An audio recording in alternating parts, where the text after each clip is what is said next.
Hey, y'all. Thank you so much for joining another episode of Celeste The Therapist Podcast. My name is Celeste. I'm a therapist from Boston. And for my longtime listeners, this is the first time I've actually taken a month break.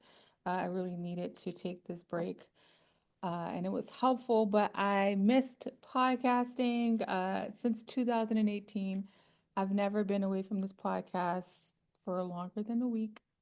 I don't even think I've taken a week off of podcasting. So, when you're doing something consistently for a long time, it definitely feels weird not to do it.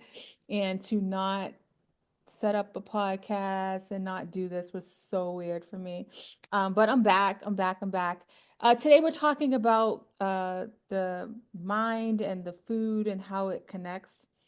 What made me think about this topic is because I just seen that DoorDash collaborated with Afterpay, and I think about how people will Uber and DoorDash food so quickly, and then just why we're doing it, right? Food is a way for us to escape. And so I want to talk about that. But before I talk about that, I just want to let you know. So I am having a mental health wellness day. I am May 3rd from 12 to 4. I am going to be providing a wellness day for the community free. We're going to have four different classes. We're going to have a sound bath bowl class.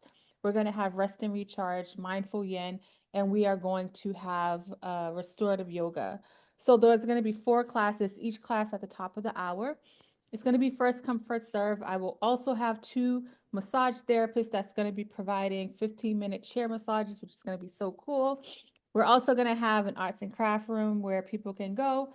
And then another room, we're going to have a game room. And of course, we're going to have food because, I mean, I can't have an event without food. So that's something I've been working on for the last couple months. May is Mental Health Awareness Month, and if you know me, you know mental health is so dear and near to my heart. So that's something that's happening in May. And if you want to sign up, just go to Eventbrite. You will see the link there. I'm so excited about that. But in the meantime, I still have programming happening at the center. We have three classes that take place every month regularly outside of the people that may rent it for space. So we have our mindful yin class that happens every month.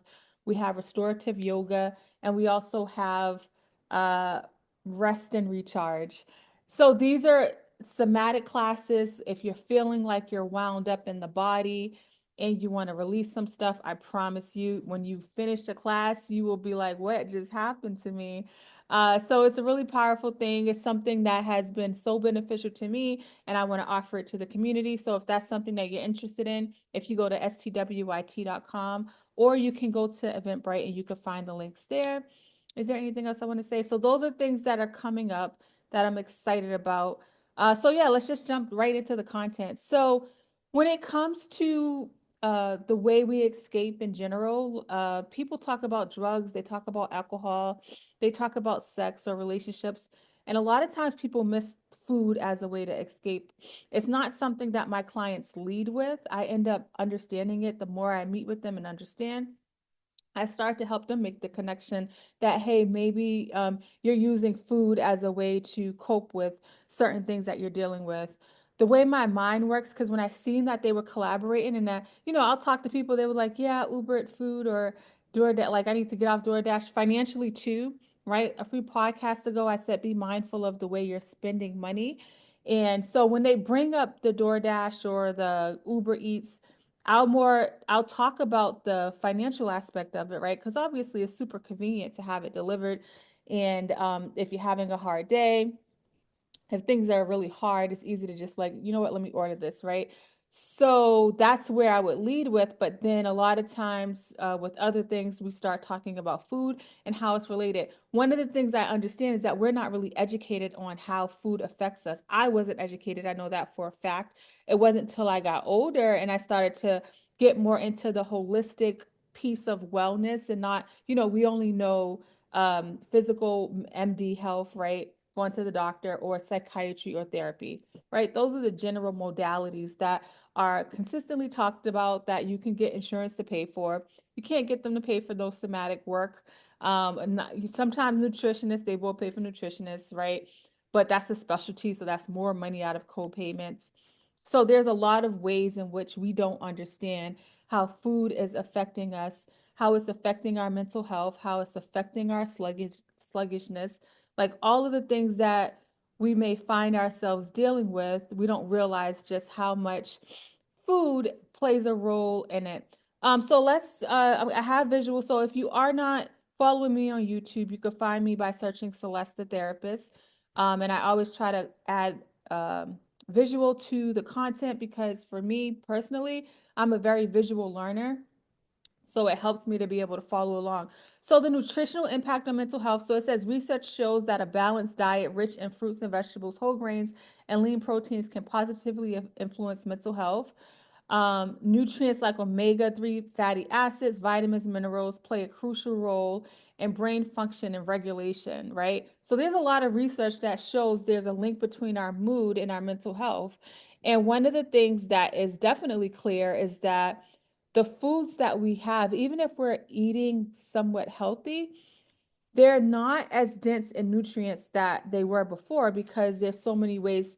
Our country, if you live in America, America is about like making money. At the end of the day, it's about how much money can I make off these people, not how much can we help. And one of the things that I struggled with, I think I don't know if I talked about it on the podcast, but really quick, for 2 years, I was struggling with a lot of physical health issues. My liver turned on itself. They diagnosed me with predisposition to autoimmune hepatitis. And so my labs was all over the place, right? It started in my eye, and then my eye was inflamed. So I went to the eye doctor. The eye doctor was like, if it happens again, I want you to run these tests. He gave me a list of like specialty tests. It happened again. I went to the doctor. The doctor never seen these tests. And honestly, I wasn't met with like real, because it was more like flu-like symptoms, but not flu. Like I can't really explain it. I remember telling my husband, I feel like my body's attacking itself, right?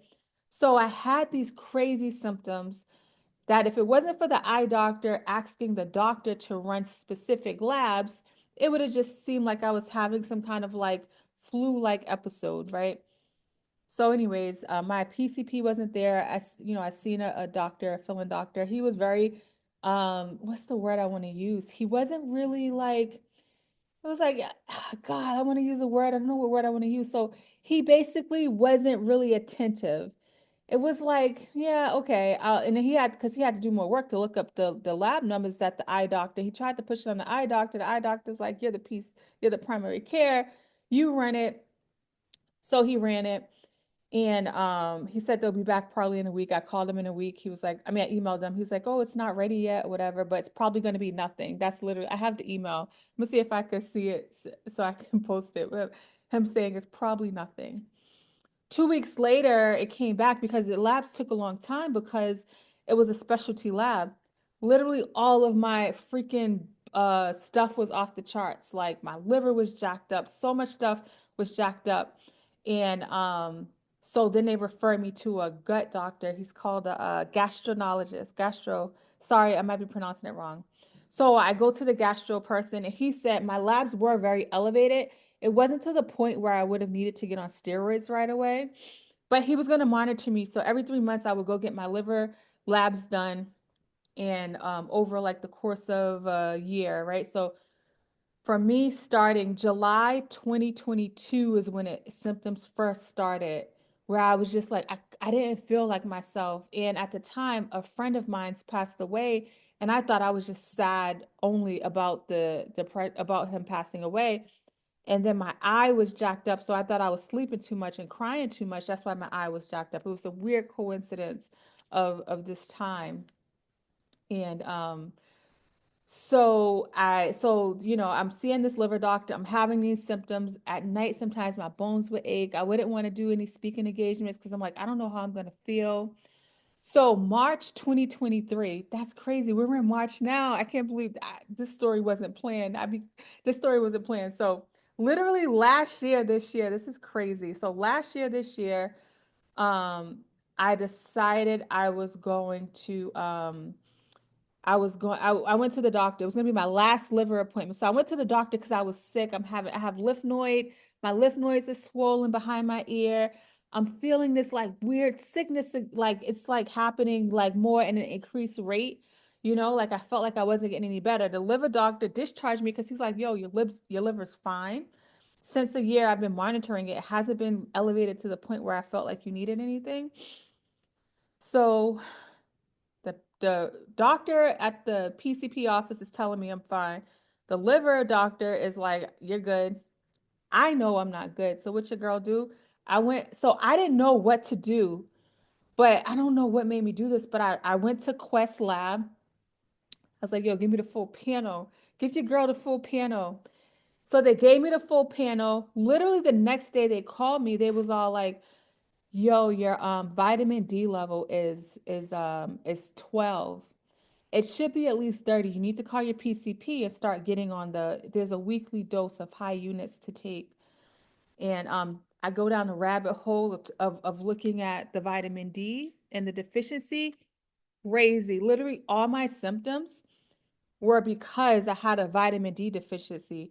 And the thing that I'm struggling with is that I seen three different doctors. Remember, if you're following the story, I seen my eye doctor, I seen the PCP, and I seen the gastro doctor. Nobody said, yo, let's run her labs. I was struggling with I had constipation. I would have to take prune juice to use the bathroom.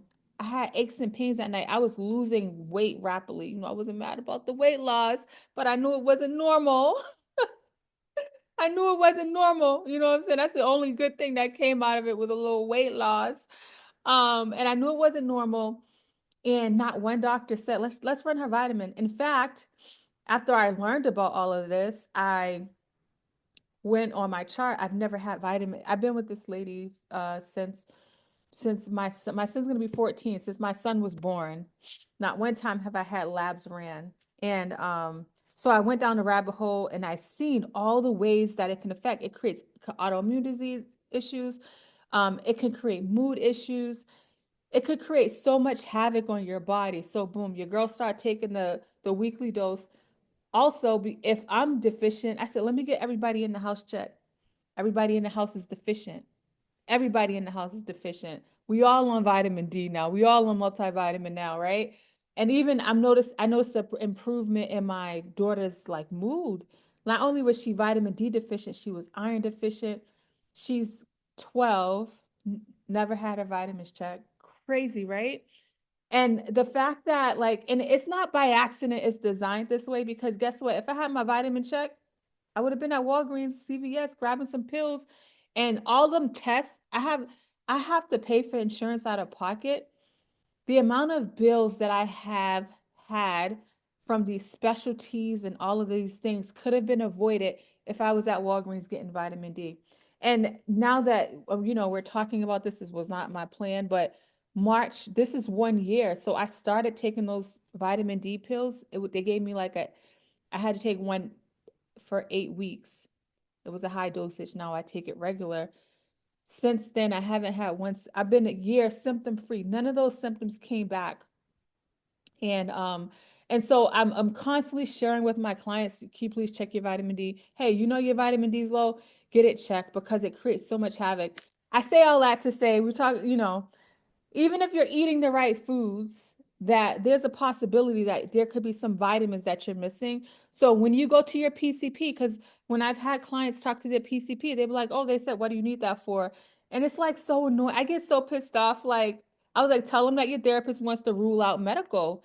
Because if you're telling me you're tired, if you're telling me you're giving me all these symptoms, right? And we're working on things, we need to rule out that you're functioning at your optimal level. At 12, my vitamin D should have been at least a 30. I was not functioning at my optimal level and still trying to function. And especially being Black in America, we consistently do that. So if your doctor gives you pushback, please do me a huge favor and say, like, hey, I need to make sure to rule out medical because I'm having these symptoms, right? And then after I did the test and I sent it to my PCP. She was like, oh, why didn't you tell me you want these ran? Because, lady, I didn't know I needed them ran. I'm not the doctor. And that's why you got to take your medical health into your own hands. I'm getting off topic, but y'all feel what I'm saying. All right, so let's go on. So that's the nutritional impact on mental health. Now, emotional eating, right? This is something that's important. This is why a lot of times we get to the point of using food. Many people turn to food as a coping mechanism for stress, anxiety, depression. While it can provide a temporary relief, because we don't want to lie, you know what I'm saying? When you get that cake in your system, when you get that ice cream in your system, you'd be like, ooh, you know? It does give you that temporary relief. Emotional eating can lead to negative outcomes, including weight gain, increased feelings of guilt and shame, right? So that's something that is important. A lot of people don't realize emotional eating is a real thing. It happens. And, towards the end, we'll talk about like how to be more mindful of how you eat. But understand that because food is free, it's legal, right? You have access. Now that DoorDash is offering Afterpay, even if you ain't got the money, you can finance it. I don't want you financing food. I do not want you finance, especially food that has no nutritional value. I know you're not going on DoorDash to get no salad, right? Um, and just be mindful of like how you are eating, when you are eating. It's so important. But yes, a lot of times emotional eating is such a huge part of how we find ourselves coping. And it's important to understand that it does offer relief, right? Anytime I'm like frustrated, I crave like sweets or something greasy like a burger. And when that craving comes up, I'm mindful. Every now and then, do I cave in and I get the burger and the cake? I do. I get the burger and the cake. Do I do it every time? No. I'm constantly checking in with myself. That's why the mind body connection is so important because your body's going to give you signs you're okay before you do. Gut brain connection. So the gut has been linked to mental health. A healthy gut can produce neurotransmitters like serotonin, which is essential for mood regulation, right? A lot of times, if people are on psychiatric medications, there's some serotonin. It helps with the mood stuff, right? And even if you are on that medication, on those medications, don't just rely on the medication, right? Like take the stuff that I'm talking about in regards to food into account so you can actually have more added. Like the medicine is one component, like therapy is one component, but then what can we do to be more healthy and mindful, right? I don't think a lot of doctors talk about this. So maintaining good health is essential for overall well-being. It supports your digestion, strengthens your immune system, regulates metabolism, improves mental health, and reduces risk of chronic diseases. So when you start taking care of your gut, you're actually taking care of your overall health, right? That's important to remember. Now let's talk about the socioeconomic factors that kind of affect us. So access to healthy food can be limited by our socioeconomic status, which can exacerbate mental health issues. Food deserts and financial constraints can lead to reliance on unhealthy and processed food.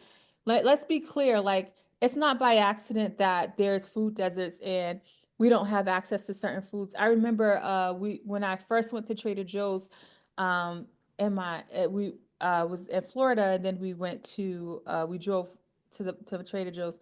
Then I'm in Massachusetts, and my son is in AAU, and so anytime we would go to certain games, which was in more affluent, higher socioeconomic areas, Trader Joe's would be there, right? I love Trader Joe's. And I remember my son said, "How come it seems like Trader Joe's are all only in the good areas, right?" No shade to Trader Joe's, but it's not by accident that in some of the areas where there's a low socioeconomic status, there's not healthy food choices. And I remember when I was working at this agency, I was making pretty decent money. I was a supervisor, and there was a cheap place across the street where you could get like a little meal for $5, like some rice, some fried pork, and something else. And I remember this white lady, she was like, I don't understand why they eat at that place. And I remember thinking like, because it's cheap and it's affordable. And, when I became a supervisor, I've worked in the field since I was 19. So I was like hustling and bustling. And then the higher I got, the less hustle and bustle I had to do, but the more money I received. And when she made that comment, I was just thinking how uninformed people are about the lack of choices people have, and when you don't grow up with money, when you don't grow up with the knowledge on how food affects you, right? Now, like I know there's certain foods I won't eat if I'm about to go to bed, or if I have an event, because I don't want to feel heavy. You know what I mean? Like I'm more of a conscious eater, but I had to learn that over time. And so just because, like I said, I didn't grow up like this, just because you didn't know or you didn't learn, don't mean you can't learn and understand. But it's real when you go to the grocery store, if you don't have access to a car and they don't have a lot of choices, and the choices they do have is actually cheaper to get certain unhealthy foods than it is to buy healthy foods. The households with a higher socioeconomic status spends more money on food, not because the quantity, it's not like they have a lot more food and that's why they're spending more. They're spending more on food because to have healthy food, it costs more money. To eat healthy, it costs more money. And even now, I think about how everything is so freaking high. And so I understand how it gets to that point. And I just want people to challenge themselves, right? And not because it's easy to get stuck in, well, I don't have this and I don't have that, so I can't do this. So I hear you, right? But I do want you to think about, okay, like I don't have certain things that would be nice, but maybe I can make the substitution here, right? Maybe instead of having like burgers and fries, I can do like a burger and a salad. Like start making small choices. The choices, in order to get yourself to a place of healthy eating, it's not going to happen overnight, right? I don't have access to like the fresh corn or fresh beans costs a lot of money, so let me try the frozen ones, right? And also there's cultural factors to how we eat, right? So my husband's Haitian, and in the Haitian culture, rice is a huge staple of the foods that they eat. And a lot of times, if you think about it, rice, it fills you up. You know, a lot of the ways that we eat, I think about slavery and how they gave us crap and we made it work, right? We seasoned it, we made it taste good, we made it work. And we needed enough food to fulfill us, right? Because we didn't have access to a lot. And so a lot of the ways that we thought and we operate gets passed on. And a lot of people in certain there's people, especially in the Haitian community, I know because I work with the population so well, and my husband's Haitian, there's a lot of like high blood pressure, right? It's because of the type of foods that they're eating. Even when people are trying to transition from like not so much rice to maybe like couscous or something else, it feels hard to accept because your palates aren't used to it. That's why I said, as you're trying to work on change, understand it's going to take some time. I tell the story all the time on the podcast when I was starting to go to the gym and lose weight after I had my daughter. I was going to Burger King's because you know what I'm saying, I thought I was trying to reward myself, you know. And then I learned I wasn't losing the weight because I'm at Burger King's, you know. Give me a number one Whopper, baby. And I was like, oh, that's why I got. Let me change up. Let me change it up. I started changing it up. I was like, let me get all this stuff. At the time, I didn't know how to cook. I know how to cook now, but I got all this stuff and found myself wasting it because I didn't know what to do with it. So then I started buying these naked drinks. It's called Naked. It's like a smoothie. And then I said, let me just try to make changes little by little. I started with breakfast and I would make my own smoothie at home. So after 3 months, I got used to that smoothie. At first, it was probably like, ugh, you know, because my palate was used to Burger King and processed food. There was a day that I forgot to make the smoothie. So I said, let me just grab one of these naked drinks. Man, when I tell you that drink was so sweet, that drink was so sweet. And I was like, oh my gosh, look at all the sugar, right?